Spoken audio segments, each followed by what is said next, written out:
ولا ماشي مشكل دقيقة وخلتي عندي طول جالسة راسي.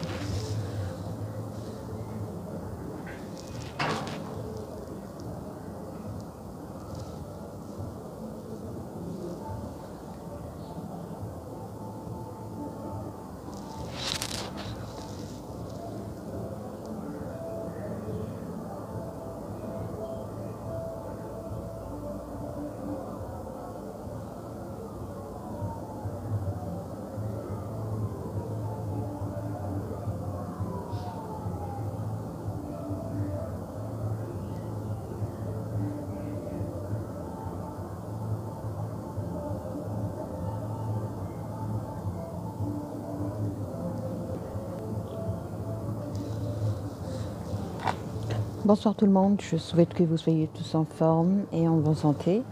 Alors c'est Dr Asma Amdouni, je suis médecin généraliste marocaine au sud du Maroc, au Sahara, plus précisément à Boujdour. Pour les gens qui ne connaissent pas cette magnifique petite ville, c'est une ville tout au sud de Laayoune et au nord de Dakhla, c'est-à-dire entre Laayoune et Dakhla. Et puis je suis comédienne, je fais de la comédie thérapeutique, de la comédie médicale, c'est-à-dire utiliser un moyen très amusant, très passionnant pour pouvoir assurer une sensibilisation efficiente, si vous voulez.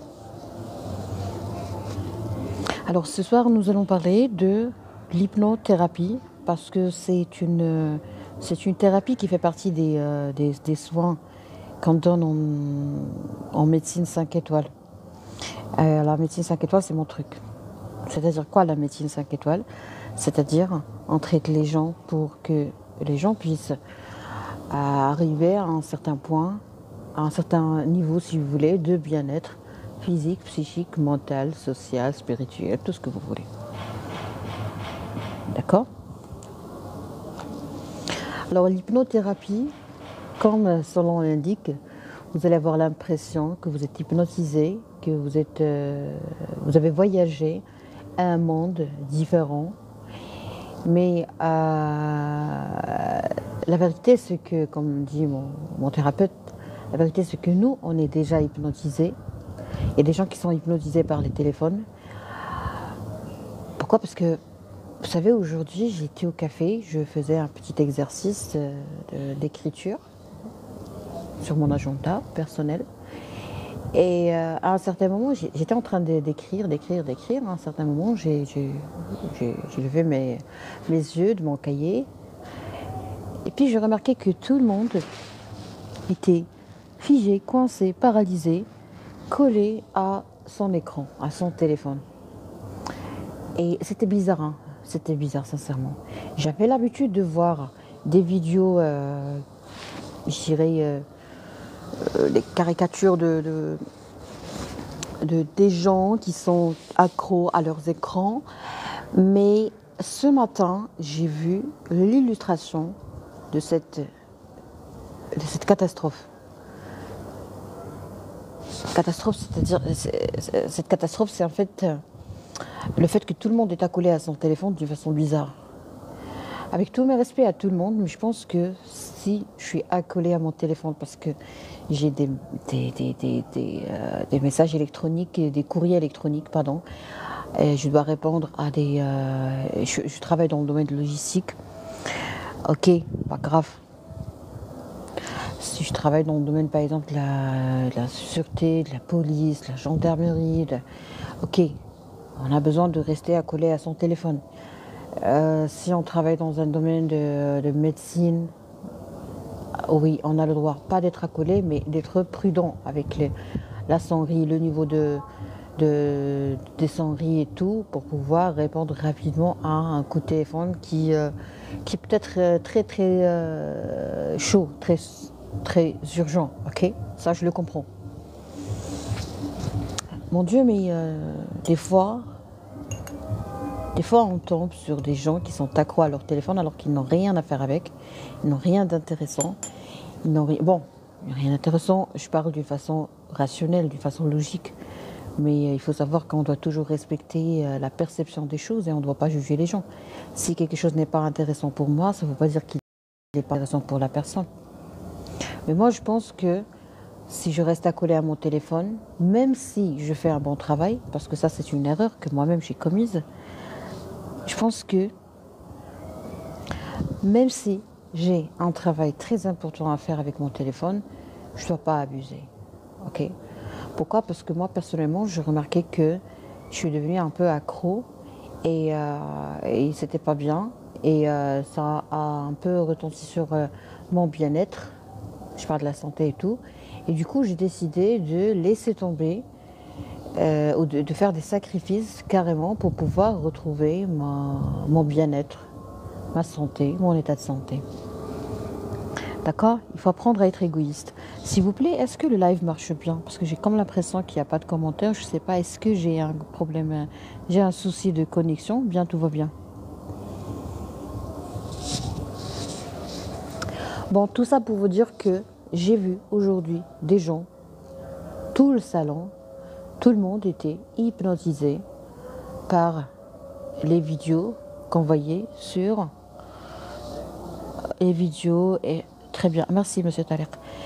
J'ai vu l'hypnose, ok, et c'est exactement ce que mon thérapeute m'a dit. Il m'a dit que des fois on est hypnotisé, des fois les gens ils sont déjà hypnotisés et on fait l'hypnothérapie pour pouvoir les réveiller.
D'accord.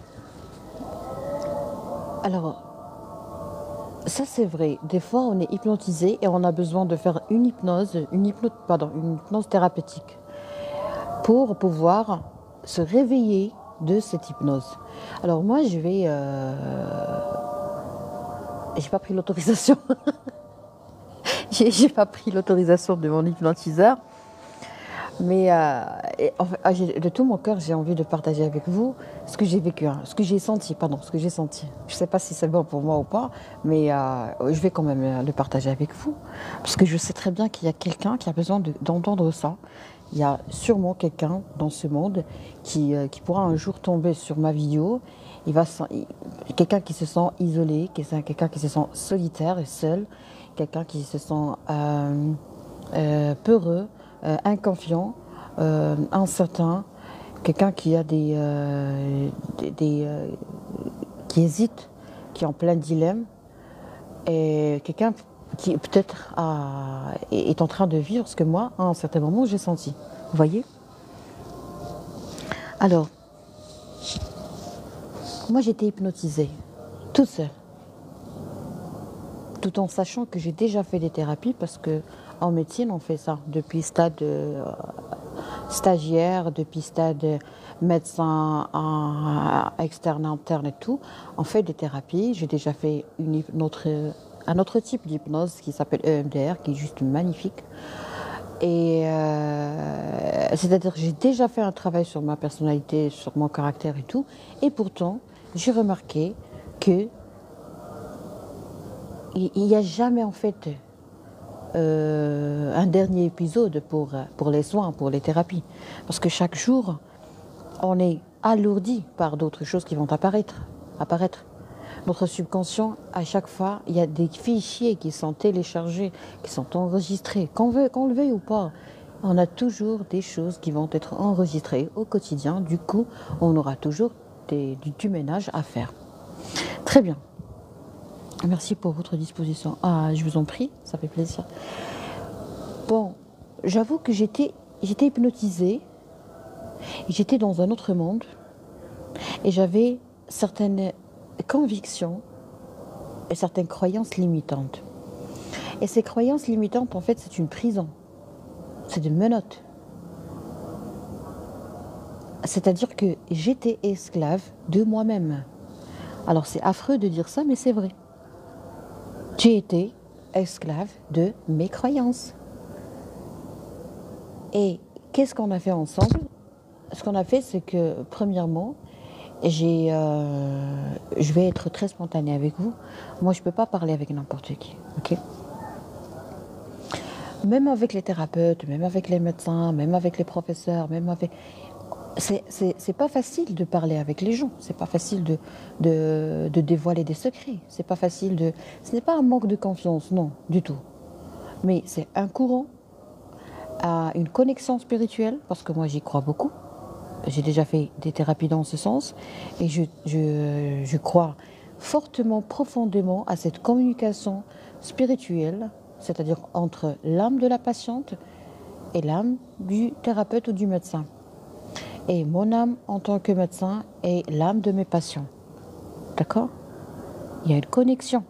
Alors si la connexion ne s'établit pas, automatiquement, il n'y aura pas de résultat. Donc il y a pas, on n'a pas à s'investir dans la tentative de résolution de problèmes de santé si la communication ou si la connexion n'est pas établie ou correctement établie. Tu m'expliques. Un jour, il s'est arrivé quelque chose dans mon premier cabinet. Il y avait une dame, une vieille dame. Alors ici au Maroc, et dans les pays, dans les communautés arabo-musulmanes, vous devez savoir que on a des croyances, on a une culture, on a une façon propre à nous de penser, de réfléchir, qui peut être différente d'une personne à l'autre, même au sein de la même famille, on peut très bien avoir deux cultures différentes ou deux façons de voir les choses différentes. D'accord? Bon, l'essentiel, c'est que il y avait une dame âgée qui est venue avec une autre dame jeune. Et elle est venue, pourquoi? Parce qu'elle croyait que c'était le cabinet d'un monsieur, d'un médecin, un confrère qui est déjà parti d'ici, que je salue. Donc, la dame, pourquoi elle voulait faire la consultation chez ce monsieur? Parce qu'il y a une copine à elle, ou une voisine à elle, qui a déjà fait la consultation chez ce docteur. Et il va prescrire un médicament. La dame a pris le médicament. C'est une histoire que j'adore. La dame a pris le médicament et s'est améliorée d'une façon spectaculaire. Elle n'a pas cessé de parler de ce monsieur, de ce médecin gentil, de ce médecin caring, de ce médecin très attentif durant la discussion, durant l'interrogatoire, de ce médecin qui examine bien le patient et tout. Alors la femme, une fois venue chez nous, au cabinet, et elle a enregistré son nom et tout, elle a tout fait pour pouvoir bénéficier de la consultation. Et moi, j'ai une habitude de sortir accompagner le patient et après, je fais entrer l'autre patient, d'accord? J'aime bien faire cet effort. Pourquoi? Parce que le patient se sent vraiment très, très, très à l'aise. J'établis un sentiment de confiance. Et je fidélise le patient dans le sens où il ne se sent pas chosifié. C'est très important. Les malades, ils sont très sensibles. La même personne en état de maladie devient vraiment très sensible. Du coup, si je termine la consultation et je reste par exemple assise sur ma chaise, le patient, il peut avoir le sentiment que pour moi, il n'est qu'une source d'argent. Donc ça, c'est pas vrai, mais je dois lui montrer que c'est pas vrai. Vous voyez? On a absolument besoin d'expliquer beaucoup de choses, d'éclaircir beaucoup de choses pour le patient, parce que la perception est très, très, très différente et imprévisible. Alors, quand j'ai accompagné le premier patient ou le patient précédent, j'ai demandé à la dame j'ai souhaité la bienvenue à la dame tout en l'invitant à entrer à la salle au bureau, pardon. Donc la dame, vraiment, elle était choquée. Elle m'a dit, c'est toi la doctoresse? Je lui ai dit oui. Elle a dit à la dame qui l'accompagnait, je pense à belle-fille, elle dit, en fait, non, on m'a dit que c'est un monsieur, c'est un docteur et non pas une doctoresse.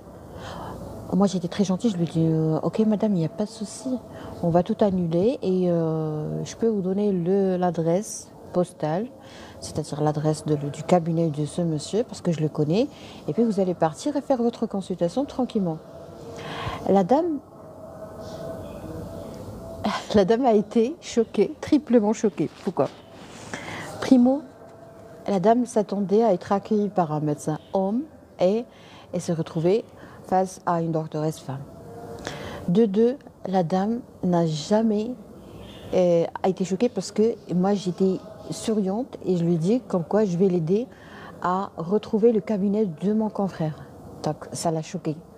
Et troisièmement, elle s'est sentie vraiment très ashamed of herself.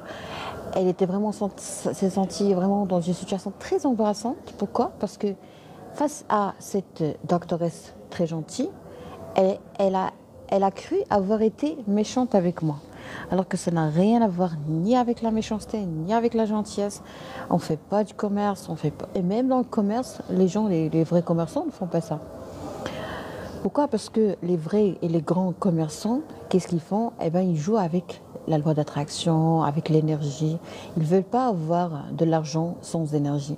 Parce qu'avoir de l'argent sans énergie, c'est avoir de la maladie, c'est avoir de l'asthénie, de la fatigue. Si vous voulez que je vous explique ça, je peux vous l'expliquer tranquillement. Et les gens sages ne cherchent pas de l'argent sans énergie. Alors les musulmans appellent ça baraka. Et les gens qui ne sont pas forcément des musulmans ou même des croyants, les gens très scientifiques et tout, qu'est-ce qu'ils font? Ils parlent d'énergie. Moi, par exemple, je pense que sans énergie, rien n'est abouti, rien n'est réussi, rien n'est gagné, rien n'est fait. Donc, si je traite une personne sans lui donner mon énergie, automatiquement la personne ne va pas guérir et ne va pas être tranquille et le médicament ne va pas être utile et efficace. Que lorsque c'est urgent. Lorsque c'est urgent, donc là c'est autre chose, c'est un autre raisonnement, c'est une autre logique. Donc l'essentiel pour moi, c'est que moi j'étais très gentille avec elle et j'étais très heureuse parce que j'ai vu cette énergie. J'ai vu la dame en train de guérir, de s'améliorer avant de voir son médecin. Et ça, c'est hyper important. Vous devez comprendre que quand je veux faire quelque chose, je suis heureuse avant de faire cette chose. Par exemple, si tu me dis, demain, tu as un rendez-vous avec une personne que j'aime beaucoup. Donc, automatiquement, je vais être en forme et je vais me sentir très forte et je vais sentir que j'ai un tonus musculaire comme pas possible parce que les neurotransmetteurs de la joie, du bien-être, comme l'endorphine et surtout la sérotonine, qu'est-ce qu'ils ont? La sérotonine n'est pas un antidépresseur uniquement. La sérotonine, elle a un effet même sur les plaquettes, imaginez. Les plaquettes, c'est-à-dire des cellules qui se trouvent dans le plasma. Et ces cellules sont responsables de l'hémostase, de beaucoup de choses. Et ces cellules, pour bien fonctionner, ils sont influencés par la sérotonine. Vous voyez? Donc quand je dis que je suis heureuse, c'est-à-dire automatiquement, je suis en bonne santé. Ça, vous devez le comprendre une bonne fois pour toutes. Je suis heureuse, je suis en bonne santé. Parce que quand je suis heureuse, par exemple, quand je suis très joyeuse avec un taux de sérotonine important ou normal ou suffisant, donc ce taux de sérotonine suffisant va avoir d'autres effets sur mon hémostase, mes plaquettes, mes cellules musculaires et beaucoup de choses. Et je vais même avoir l'augmentation d'autres neurotransmetteurs comme l'adrénaline, comme beaucoup de choses. Et ça va me donner de la force parce que ça a un effet sur l'appareil locomoteur, plus précisément sur les muscles. Vous voyez? Donc si je suis heureuse, si vous rendez quelqu'un heureux, automatiquement il sera en forme.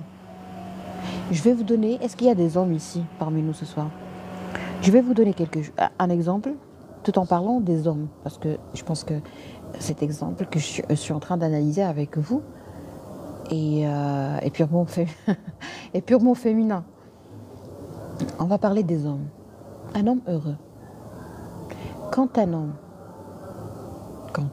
homme a un rendez-vous avec une femme qu'il aime, qu'il adore, cet homme devient fort, puissant, courageux, intelligent, attentif, vigilant, heureux, il n'a pas de problème de libido, il se sent très à l'aise. Il est heureux. Il faut que l'homme soit heureux pour qu'il soit en bonne santé, ça c'est une règle. Et même il va gagner de l'argent. Il a même des idées, il a une vigilance, il a une vivacité mentale comme pas possible, et il a des idées de projet. Il a une confiance en soi assez augmentée. Pourquoi? Parce qu'il va voir sa bien-aimée. Moi, je conseille vivement les hommes d'épouser la femme que tu désires. Parce que si tu ne désires pas une dame, tu vas souffrir. Et pour les femmes, il faut absolument que j'épouse l'homme qui me désire. Parce s'il ne me désire pas, je vais souffrir. Voilà. La femme, c'est très bon pour sa santé d'épouser l'homme qu'il aime. Et l'homme, c'est très important pour sa santé qu'il épouse la femme qui le rend fou. Mais bien sûr, tout en s'assurant que vous êtes en bonne santé psychique et mentale, parce que je ne parle pas de la dépendance affective, je ne parle pas de la peur de l'abandon, je ne parle pas des confusions, je ne parle pas de la colère refoulée qui s'exprime par des comportements sexuels bizarres. Donc des fois, vous croyez que vous avez envie de faire l'amour avec une dame, et que vous êtes amoureux de cette dame, alors que ce n'est pas de l'amour, c'est de la colère refoulée qui s'exacerbe ainsi. Vous voyez? Très bien. Alors revenons maintenant à cette dame. Cette dame qui a déjà commencé à guérir, qui a déjà commencé à s'améliorer avant même de voir le médecin, qu'on n'a pas cessé de lui raconter comment il fait la consultation et tout. Donc la dame a été choquée, elle m'a dit: écoutez ma fille, c'est pas grave, je fais la consultation chez vous parce que j'ai patienté, j'ai pris mon tour et je ne veux pas que vous soyez fâchée. Je lui dis non, je ne suis pas fâchée. Elle me dit non, si, s'il vous plaît ma fille, vous êtes gentille, vous aussi vous êtes gentille, je vais faire la consultation. La pauvre, elle était trop timide, elle s'est sentie gênée parce qu'elle a cru m'avoir choquée, m'avoir blessée. Non, je lui ai expliqué tout, je lui ai dit: écoutez madame, vous savez que depuis le jour où votre copine ou votre voisine vous a raconté son histoire avec cette consultation merveilleuse qui s'est passée, qui s'est déroulée dans de très bonnes conditions, de paix, de silence, de calme, de tolérance et tout. Donc, et surtout sans jugement, parce que nous, on est beaucoup, les médecins et les thérapeutes, qui ne nous jugent pas, qui ne disent pas, et qui ne jugent pas. Ok. Je lui ai dit: madame, vous avez déjà commencé la guérison. La guérison, c'est déjà amorcé. Alors, qu'est-ce qu'on va faire? On va profiter de cette force que vous avez eue. Et ça a commencé depuis le moment où votre copine vous a raconté. Et je lui ai posé une question: madame, est-ce que c'est vrai? Est-ce que vous avez eu... Je lui ai demandé de me raconter. Écoutez, dans le couloir, j'ai demandé à la dame de me raconter. Parce que la pauvre, elle a failli faire la consultation, même si elle était très, très, très, très encouragée pour faire la consultation chez mon confrère. Et je lui ai dit: madame, racontez-moi. Qu'est-ce que vous a raconté votre copine ou votre voisine? Elle m'a dit: voilà, tata, machin. Elle m'a dit que c'était un bon médecin, qu'il fait la consultation, qu'il est très très passionné et passionnant et qu'il nous donne le droit de parler. Et oh, voilà, très bien. Je dis: ok, vous avez raison, elle a raison, et tous les médecins sont comme ça. Et ce monsieur, je le connais en personne, c'est un très bon médecin. Il fait des consultations comme ça, exactement comme ça. Et toutes les femmes sont satisfaites de son travail. Et moi, je ne veux pas vous priver de cette belle expérience de vivre. De vivre. Parce que pour elle, c'était comme une aventure, imaginez. Le bonheur dépend de l'âme. Bravo, monsieur Hicham. Bravo, j'ai trop aimé votre commentaire. Je vais même l'épingler. Le bonheur dépend de l'âme. Vous savez pourquoi? Parce que moi, j'aime beaucoup les gens. Je suis comme les chats, comme les caniches, comme les chiens. J'aime les gens. Et quand tu tombes sur quelqu'un qui a une âme en or, vraiment, c'est ça le bonheur. Hein. Je ne sais pas comment expliquer ça correctement, mais vous m'avez touché avec votre commentaire. Et le téléphone qui veut pas, qui est bloqué, qui veut pas me permettre de d'épingler le commentaire, mais sinon c'est bon. Alors, j'ai tout expliqué à la dame, et après je lui ai dit, allez-y madame, foncez, partez faire la consultation. Ne vous privez pas de ce plaisir de faire une consultation chez le monsieur. Et croyez-moi, vous allez adorer, c'est pas grave. Et si vous voulez faire la consultation une autre fois chez moi, il n'y a pas de souci. Mais maintenant, vous devez vivre cette expérience. Ça va être très, très, très, très intéressant pour vous. Et surtout très bénéfique pour vous. Elle m'a dit, tu m'as compris, ma fille? Je lui ai dit, oui, madame, j'ai compris. Elle a même prié pour moi. Et tout. Et ça m'a fait énormément plaisir. Et en sortant, elle était souriante, et moi aussi j'étais souriante, et tout le monde était heureux. Et finalement, finalement la médecine, c'est quoi? C'est chercher ou donner la priorité au bien-être du patient. Et du thérapeute également. Parce que le thérapeute, quand il est en bonne santé, tous les patients vont être en bonne santé. Vous voyez?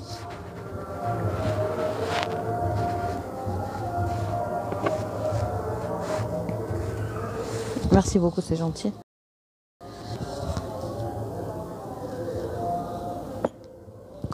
Alors, tout ça pour vous dire que si le courant ne passe pas correctement entre vous et le thérapeute, il n'y a pas d'hypnose. Everybody does now. Donc, première règle pour que l'hypnothérapie puisse réussir, c'est la communication entre deux âmes. Alors, moi j'ai une connaissance en France qui est spécialisée dans ce domaine, pas dans ce domaine d'hypnose. Elle vient de commencer à étudier l'hypnose ou l'hypnothérapie, mais elle est spécialisée dans le domaine du traitement traitement énergétique, stabilisation énergétique, correction de l'axe énergétique, méridien, tout ce que vous voulez. Et cette personne m'a dit quelque chose. Ah non, ça c'est une autre personne, pas en France. Elle m'a dit, si les deux m'ont dit que si tu n'as pas certaines caractéristiques dans ton corps, dans ton âme, dans ton aura, dans beaucoup de choses, si tu n'es pas une personne, je dirais, abnormale, une personne qui est extraordinaire, vous ne devez pas être une personne ordinaire. Aïe, je dois répondre à un message. Mon Dieu, je dois répondre à un message et je suis connectée depuis mon téléphone. Très bien. Alors, on nous a dit que on ne peut pas être des psychothérapeutes, on ne peut pas être des hypnotiseurs ou des thérapeutes en utilisant l'énergie et tout, si nous-mêmes, on n'a pas une âme spéciale. Donc, c'est pas donné à tout le monde. Ce n'est pas parce que tu sais communiquer en français, lire, écrire, parler, comme dans les CV. C'est pas parce que tu as un français lu, écrit, parler et un anglais lu, écrit, parler que tu vas pouvoir, et tu as un diplôme. Même en médecine, tu peux être médecin, mais ça ne garantit pas que tu vas être un hypnotiseur. C'est pas donné à tout le monde. C'est une âme spéciale. Les âmes spéciales peuvent faire des choses spéciales. Traiter quelqu'un énergétiquement, stabiliser son compte, son crédit énergétique, si vous voulez. Des fois, on est on est épuisé, on est vampirisé. Imaginez, des fois on est vampirisé. Est-ce que vous avez déjà eu le sentiment d'être vide? Je ne parle pas de la dépression, non. La dépression, c'est autre chose. Ah oui, avant d'oublier, j'ai décidé de ne plus permettre aux gens de commenter mes vidéos et mes lives. Je suis en train de discuter, de discuter ça avec moi-même. Pourquoi? Parce que on a un souci au Maroc, c'est que tout le monde veut devenir des médecins, tout le monde veut devenir des juges, tout le monde veut devenir des entraîneurs de foot, tout le monde, c'est tout. Donc du coup, je suis choquée lorsque je tombe sur un commentaire, sur une publication des miennes, où la personne parle de quelque chose, donne par exemple partage des recettes, partage des remèdes qui sont très nocifs pour la santé.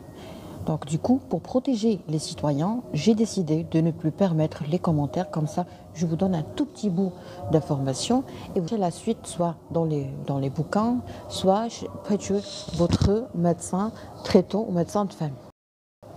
Bon, tu veux faire l'hypnose, tu veux faire l'hypnothérapie, tu veux devenir un hypnotiseur. Si tu n'es pas une personne apte et able, si tu n'es pas capable, si tu n'as pas la possibilité de devenir un hypnotiseur, tu ne vas pas réussir.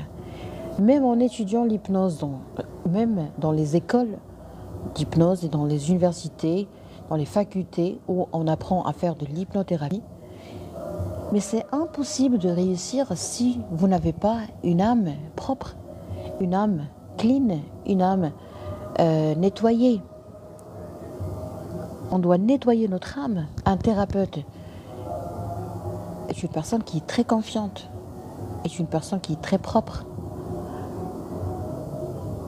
Moi, j'ai appris des thérapeutes à pardonner. Écoutez, je ne suis pas méchante, j'ai jamais été méchante, mais on garde quelque chose dans notre cœur parce que c'est humain. Quand tu me fais mal, automatiquement, je vais avoir mal. Mais grâce aux thérapies, c'est déjà beaucoup de choses, hein. Grâce aux thérapies, on apprend à être des personnes qui sont incapables d'être rancunières. Alors actuellement, je ne connais pas la rancune, je suis en train de m'approcher d'un point où je ne vais plus connaître la tristesse. Alors là, je vais ouvrir une toute petite parenthèse, je vais parler des musulmans et des juifs. Pour les catholiques, je n'ai pas une grande culture. Je n'ai pas une grande culture, je n'ai pas beaucoup d'informations, de data. Mais pour les musulmans et les juifs, j'ai quand même quelques notions de base qui peuvent m'aider à les comprendre, hein, plus ou moins. En islam et en judaïsme, on n'a pas le droit à la haine. On n'a pas le droit aux rancunes. On n'a pas le droit de faire souffrir notre cœur parce que garder des taches noires dans notre cœur, c'est souffrir. Et si j'ai quelque chose de noir, d'obscur dans mon cœur, je ne peux pas être en bonne santé. Je ne pourrai jamais retrouver le bonheur. Alors chez nous, les musulmans, on dit que Dieu nous dit dans son livre sacré, le Coran, que avant d'aborder ou avant d'empiéter sur de mettre son pied au paradis, Dieu va nettoyer nos cœurs. Tout ce qui fait mal dans le cœur va être retiré et va être nettoyé. Pourquoi? Pour pouvoir jouir de tous les moments qu'on va passer au paradis. Et si je garde quelque chose dans mon cœur, je ne peux pas jouir de ces moments. La même chose dans la vraie vie. Donc, soit qu'on est un musulman, je suis en train de vous parler maintenant et j'ai senti la sécrétion des neurotransmetteurs de plaisir et de joie. Parce que c'est quand on fait un très bon travail sur notre personnalité et sur notre corps, on apprend à toucher ça. J'ai l'impression que j'ai un état d'euphorie maintenant. Un bien-être merveilleux. Qu'est-ce que j'étais en train de dire? J'étais en train de parler... Ah oui, le nettoyage du cœur.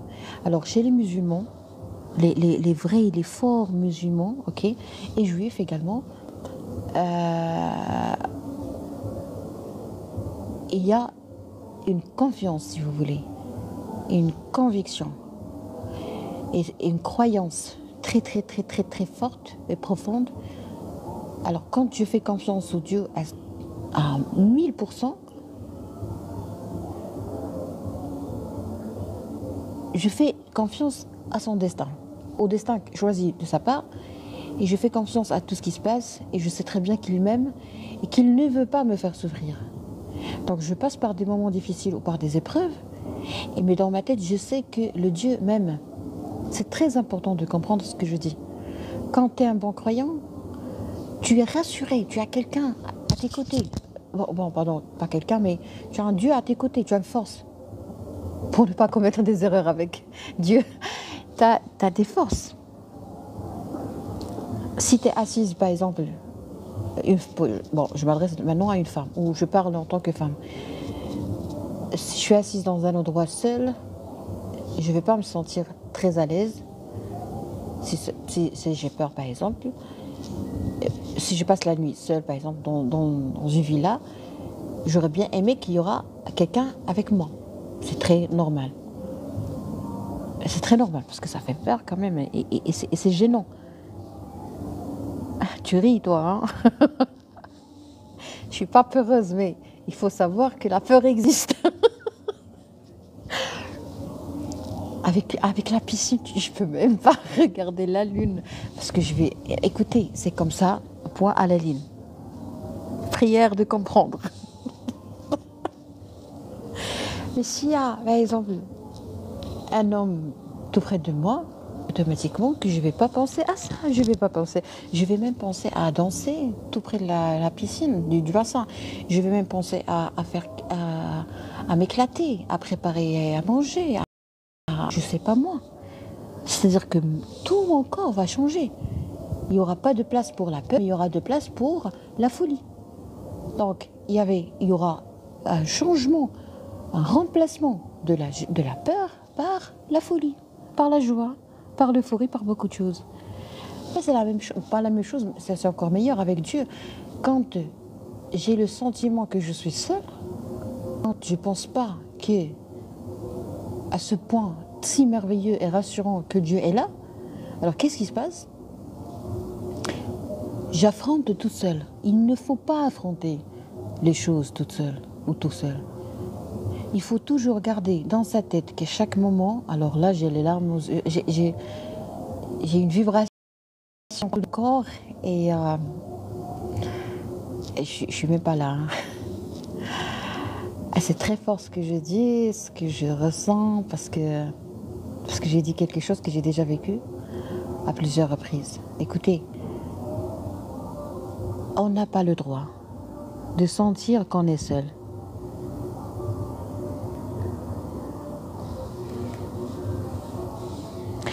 Il y a la place de pratiquer l'amour. Non, non, non, non, je ne parle pas de faire l'amour. Moi, j'ai dit la peur de la solitude dans une villa à 1000 mètres carrés et, par exemple, et le remplacement de cette peur par la joie, par le plaisir, s'il y a quelqu'un avec toi, ok? Il y a même les hommes qui peuvent avoir peur. Je ne parle pas du sexe, de l'amour et tout ça, non. Je parle de quelque chose de très sacré, de très propre. Je parle du fait d'être rassuré et de ne pas se sentir seul. Alors, maintenant, on va revenir à la vraie idée, parce que ça, c'était juste un exemple de villa. Quand tu es seul, quand tu as le sentiment d'être seul dans ce monde, des fois, on se sent seul. Pourquoi? Parce qu'on est coincé dans le passé. Parce qu'on n'a pas encore pardonné la famille, on n'a pas encore pardonné l'ex-partenaire, parce qu'on n'a pas encore pardonné les méchants, parce qu'on est toujours coincé dans nos convictions limitantes, dans nos croyances destructrices. On est coincé, on a besoin de quelqu'un qui vienne nous retirer de ce puits si obscur, si noir, si affreux et terrifiant. Vous voyez pourquoi? Parce qu'on est coincé On est en pleine noyade dans un verre d'eau. Vous voyez? C'est ça en fait ce que je veux dire. Pour moi, être seul est plus agréable car me permettre de mieux penser en tranquillité. Vous êtes un monsieur? Moi aussi, je peux rester seule, mais moi j'ai donné l'exemple de villa 1000 hectares. Où, voilà. Oui, ah d'accord, vous êtes un homme. Vous voyez la différence entre les femmes et les hommes? Vous voyez la différence? Moi j'aime beaucoup cette différence.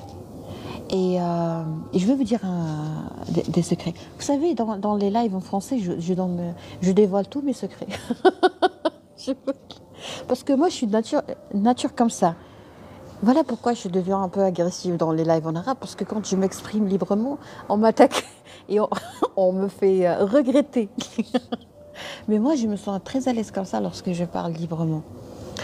Et en fait, c'est grâce à l'hypnothérapie et grâce aux thérapies que je reprends ma nature féminine tranquillement. Et j'ai pas honte de le dire. Parce que des fois, on a honte. Ah, pas honte, mais on a peur de montrer sa féminité. Sinon, tu seras, je sais pas, tu seras dérangé, tu seras harcelé, tu seras beaucoup de choses. Tu seras des fois mal compris. Parce qu'il y a des gens qui ne comprennent pas très bien la féminité. Quand tu es normal, tu es féminine, il y a les gens qui croient que tu es en train de les harceler. Je les comprends parfaitement parce que peut-être que chez eux, il y a tout le monde qui cache sa féminité. C'est pas mon problème à moi, vous voyez? Très bien, revenons à ce point où on a fait pause. Alors, t'es seul. Le sentiment de solitude n'est pas justifié en islam et en judaïsme. Parce que Dieu est toujours là. Il est toujours là, il est toujours là.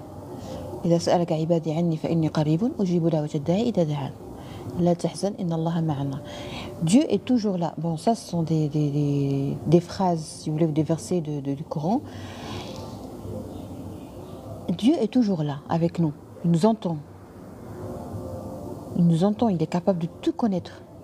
Momentanément, instantanément. D'accord? Alors, si j'ai la conviction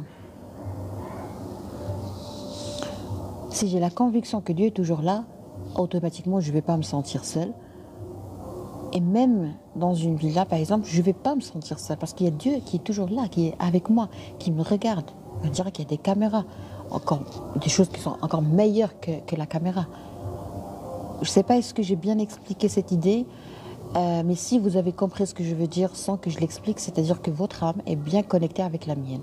Et ça, c'est beau, c'est hyper beau. Parce que moi, je sens qu'il y a des âmes dans ce live qui sont connectées avec moi. Je le sens. Hein. Que devons-nous faire pour sortir de ce trou noir? Très bonne question. Moi, à mon avis, il faut prendre les escaliers. Alors, les escaliers, c'est le médecin généraliste. Vous faites la consultation tranquillement. Pourquoi? Parce qu'il y a une grande responsabilité en médecine générale. Elle lèche. Pourquoi? Parce que si vous avez un souci physique, le psychiatre n'est pas responsable de ce qui se passe dans votre corps. Donc, je dois commencer par la carrosserie, si vous voulez. D'abord. Et puis, on va mettre un diagnostic. Qu'est-ce qui se passe? Qu'est-ce qui ne va pas?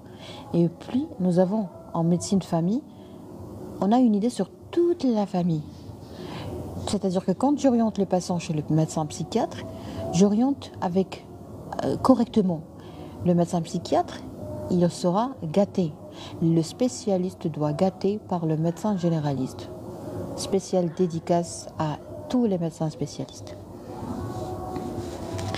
Alors quand vous êtes vu par un médecin généraliste en premier, vous allez pouvoir bénéficier de l'examen clinique général, du bilan général, de la bonne orientation d'une façon optimale et sage. Et en plus, il y aura des informations familiales en rapport avec votre famille qui vont être communiquées au médecin psychiatre. Alors, deuxième station, c'est la médecine, c'est la psychiatrie. C'est très important de comprendre ce que je dis. Parce que si vous n'êtes pas vu par un médecin psychiatre, c'est-à-dire que vous n'êtes pas bien suivi. Dans certains cas, il y a des gens qui sont incapables de solliciter un psychiatre parce qu'ils ont peur des médicaments. Ça, je le comprends. Moi, en médecine générale, je le comprends. Alors qu'est-ce qu'on fait dans ce cas? Ah ben, on fait la consultation en médecine générale, on juge est-ce que le patient a besoin d'un traitement pharmacologique, on lui donne le traitement pharmacologique s'il est très simple, c'est-à-dire je peux démarrer le traitement d'une dépression, mais je ne peux pas démarrer le traitement d'une psychose, d'une schizophrénie. Hein. Non, ça je ne touche pas. Je ne peux pas donner le traitement de troubles d'humeur ou de troubles bipolaires. Hein. Non, ça c'est trop spécialisé, c'est trop fort, c'est pas mon truc. Donc je dois savoir qu'est-ce qui se passe. Et à ce moment-là, qu'est-ce que je fais? Je vais essayer de faciliter la communication entre le patient et le médecin psychiatre pour que le médecin psychiatre puisse savoir que le patient a peur des médicaments ou refuse les médicaments ou contre le médicament ou contre la psychiatrie. Tout ça, on peut le mentionner dans la lettre d'orientation et du coup, le patient va être traité autrement par le médecin psychiatre qui est déjà au courant que le patient n'est pas prêt à être traité d'une façon, je dirais, ordinaire. Donc, dans ce cas, le psychiatre, en lisant la lettre, automatiquement, il va agir encore plus sagement que moi. Et il va choisir là, il va peut-être commencer par la psychothérapie au lieu de commencer par les médicaments, si ce n'est pas urgent. Peut-être qu'il va faire une séance d'hypnothérapie, s'il le fait, avant de donner le traitement. Peut-être qu'il va orienter le patient chez un psychologue ou un thérapeute avant de donner... Bon, c'est à lui de... C'est à lui de... c'est à lui de se casser la tête, hein, c'est pas mon truc. Et après... Le patient doit toujours revenir chez son médecin généraliste après avoir vu le médecin psychiatre. Parce que le médecin généraliste, c'est lui le manager médical.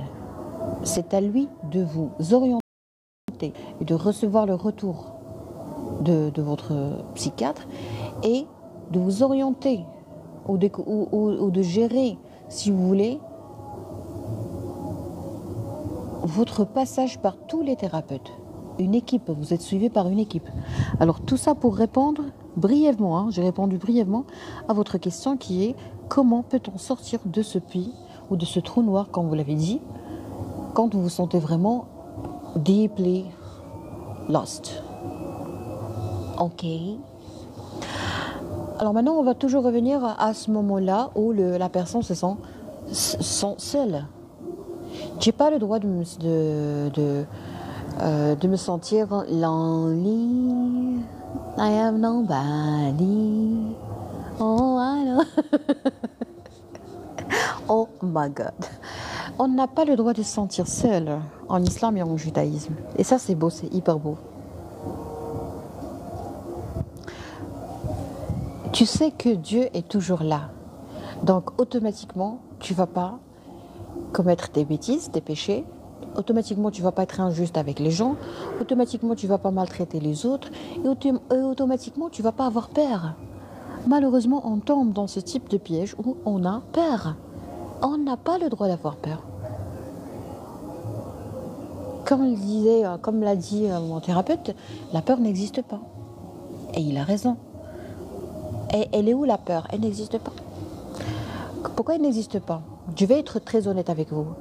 Quand je fortifie, quand je renforce mes liens familiaux, il y a une communication entre les âmes, il y a même des communications entre le sang. Hein. Le sang, les cellules sanguines, le sang. Pourquoi en islam c'est très important de rendre visite à sa famille? Pourquoi en judaïsme c'est très important de prendre soin de sa famille, de renforcer les liens familiaux? Pourquoi? Parce qu'il y a de la force, parce qu'il y a de l'énergie. Si vous avez remarqué au Maroc, toutes les familles qui sont vraiment, qui ont un certain niveau de cohésion interpersonnelle ou familiale, sont des familles qui réussissent très bien. Ils peuvent poursuivre tranquillement leurs études, ils peuvent bien s'épanouir, si vous voulez, dans leur vie familiale, ils peuvent toucher des milliards très précocement. ils ont des postes de ouf, ils ont des diplômes de ouf, ils ont des relations amicales très à la hauteur. Vous voyez? Et les gens qui ne rendent pas visite à leur famille, les gens qui ont beaucoup de problèmes, il y a même des gens qui sont, je dirais, enterrés vivants dans ce monde de sorcellerie, de magie noire. Hein. Ce sont des gens, les pauvres. Hein. Les pauvres. Quand tu pars, oui. Alors maintenant, on va fermer la fenêtre de pourquoi je me sens seule et j'ai pas à me sentir seule, j'ai pas à me sentir triste parce que le Dieu est toujours là avec nous. Alors quand on est un bon croyant, on a cette conviction. Et quand on n'est pas un bon croyant, ça ne veut pas dire qu'on est méchant, qu'on est des criminels. Non. Ça veut dire qu'on ne connaît pas Dieu correctement ou suffisamment. Alors moi, je vais être avec un esprit sportif, je vais vous dire un truc. C'est grâce à la médecine que j'ai pu connaître le Dieu. Et quand j'ai compris certaines choses, je suis partie demander aux savants, aux chercheurs, si vous voulez, aux big boss de la charia, des commandements de l'islam et tout. Et puis j'ai remarqué que notre prophète Mohammed, alayhi salam, il a tout dit. Il a tout dit. Il a la confiance en soi, il a la règle de la confiance en soi, il a la règle de la pureté de l'âme, il a les règles de l'intérêt et voilà, de l'intérêt du pardon. Quand Dieu pardonne en islam, on doit pardonner. Quand on pardonne, on est fort. Moi, j'ai appris ça grâce aux thérapies. Ok ? C'est grâce aux thérapies que j'ai appris à pardonner correctement. Avant, je pardonnais d'une façon qui n'était pas bon, qui était un peu nocive. Parce que je pardonne, j'oublie et je remarque ultérieurement que j'ai rien oublié. Pour savoir est-ce que tu as correctement et complètement tout oublié, il faut faire de l'hypnothérapie. D'accord ? Hypnothérapie, ça ne veut pas dire que tu vas dormir ou tu vas mourir. Non, tu ne vas pas mourir. Tu ne vas pas dormir. Non, tu resteras toujours là, mais on va parler avec tout ce qui est coincé, enterré vivant, dans ton cœur, dans tes organes, surtout le système digestif. Hein. Toutes les émotions sont coincées dans le système digestif. C'est bizarre. C'est bizarre ce qui se passe dans notre abdomen. Je m'excuse, je vais devoir répondre à certains messages. Du coup, je vais devoir arrêter le live.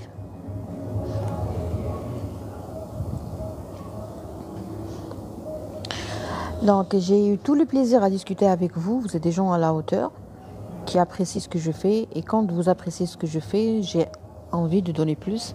J'ai envie d'être plus généreuse. Donc, la rediffusion sera, Inch'Allah, enregistrée sur ma chaîne YouTube qui porte le même nom, Dr Asma Amdoni. Et sur Facebook pour les gens qui n'ont pas les moyens pour avoir une connexion forte. Donc, vous pouvez regarder la rediffusion sur Facebook, sur la vraie page qui contient, je pense, 192 000 personnes. Alors, j'aimerais juste attirer votre attention sur les faux comptes qui portent mon nom, qui mettent des photos de médicaments, tout ça. Écoutez, ça c'est pas moi, j'ai déjà déposé plainte contre toutes ces fausses pages. Alors pour les gens qui veulent faire de l'hypnothérapie et arriver à ce point de confiance en soi, de calme intérieur, de zénitude, d'alignement que je ressens aujourd'hui, parce que vraiment j'ai le sentiment que j'ai le cœur qui est trop léger, comme si on a nettoyé mon cœur. Alors prenez votre rendez-vous sur www.hypnomind.com comme c'est mentionné sur la page. Je vous souhaite une excellente soirée.